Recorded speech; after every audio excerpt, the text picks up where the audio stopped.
Vous avez besoin d'un ordinateur, vous allez acheter un ordinateur parce qu'il en faut un, donc le truc de base, ou alors vous avez quand même besoin de plusieurs fonctions, etc. On recherche la finesse de la technologie. Je pense qu'on va seul lier éventuellement l'économie qu'on peut faire avec un objet connecté. Si c'est une connexion intelligente, par exemple, et qu'on peut économiser sur le chauffage, Ah oui. à ce moment-là, le coût devient plus intéressant. Et par exemple, sur des prises de courant, si vous avez des prises connectées, il faut que ça soit intégré pratiquement dans le prix de la prise, sinon ça devient...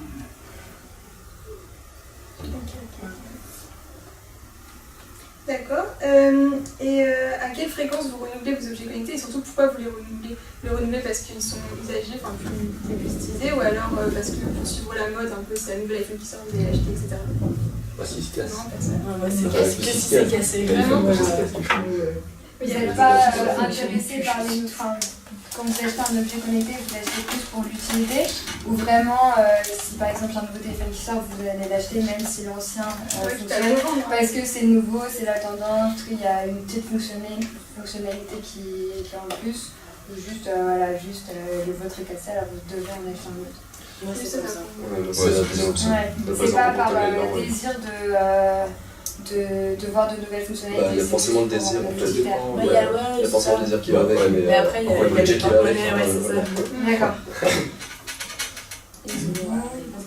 C'est l'usage, il faut avoir besoin de le changer, soit parce qu'il est abîmé, soit parce qu'on n'arrive plus bien à se connecter aux autres.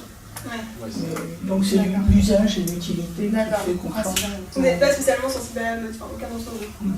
Okay. Et donc d'accord, ce qui influence vos achats, il n'y a pas vraiment quelque chose qui influence vos achats, enfin, c'est juste...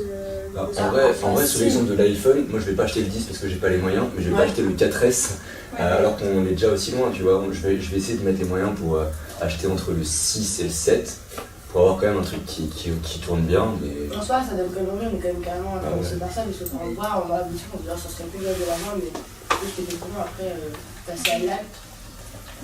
Peut-être plus tard, quand on aura notre salaire, j'en sais rien. Moi je le fais plaisir, c'est sûr. Mais là, pour le moment, est-ce qu'il peut vous arriver d'avoir des achats coup de cœur un peu? Voilà, vous n'avez pas vraiment besoin, mais finalement, vous tombez dessus dans le magasin et vous dites, ouais, France. Vous n'êtes pas fermé à, si vous avez, même si vous n'avez pas, vous ressentez pas le besoin, vous n'êtes pas fermé à, si un objet vous plaît, qu'il soit connecté, l'acheter. Même si ça c'est peut-être un budget au-dessus de la vingtaine, trentaine d'euros, ou ça vous intéresse pas du tout.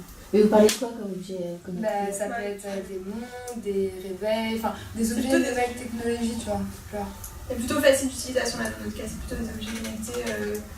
Plutôt facile, pas forcément des ordinateurs ou des téléphones. Ça peut être un réveil, ça peut être une montre, ça peut être un porte-clés connecté à la Wi-Fi pour savoir où sont tes clés. Ça peut être, je crois, si c'est un petit budget, ça peut être un achat coup de cœur. Oui, c'est ça. On va passer maintenant au deuxième thème, qui va concerner cette fois donc, les grandes surfaces. Les grandes surfaces des hypermarchés.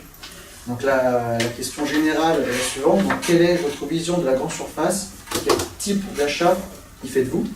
Donc la première sous-question, quels adjectifs utiliseriez-vous pour définir les grandes surfaces? Sont-ils plutôt positifs ou plutôt négatifs? Positif. Mais vraiment, on parle de hypermarché, pas le Monoprix à côté. Vraiment, Il y a beaucoup de choix. Ouais. Beaucoup de choix. parce que tu fais tes courses pour... Non, mais plutôt de mettre 30 minutes à faire tes courses, que tu sais ce que tu veux, tu passes 2 heures dans le magasin, tu repars avec 10 fois trop de trucs que t'as pas besoin. Ouais, mais ça coûte moins cher que dans les petites surfaces. Mais c'est pas cher. Ouais, c'est ça. Du coup, tu sais, t'as l'impression d'avoir fait des bonnes affaires. Ouais, c'est ça, mais au final...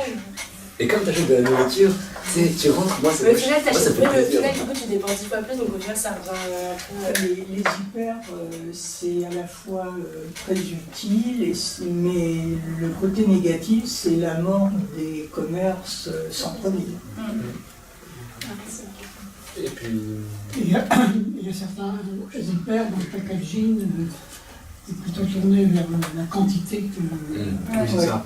la part individuelle. C'est pas forcément très agréable de faire ses courses dans un hyper. Des fois, tout est entassé, tout est. Alors que dans un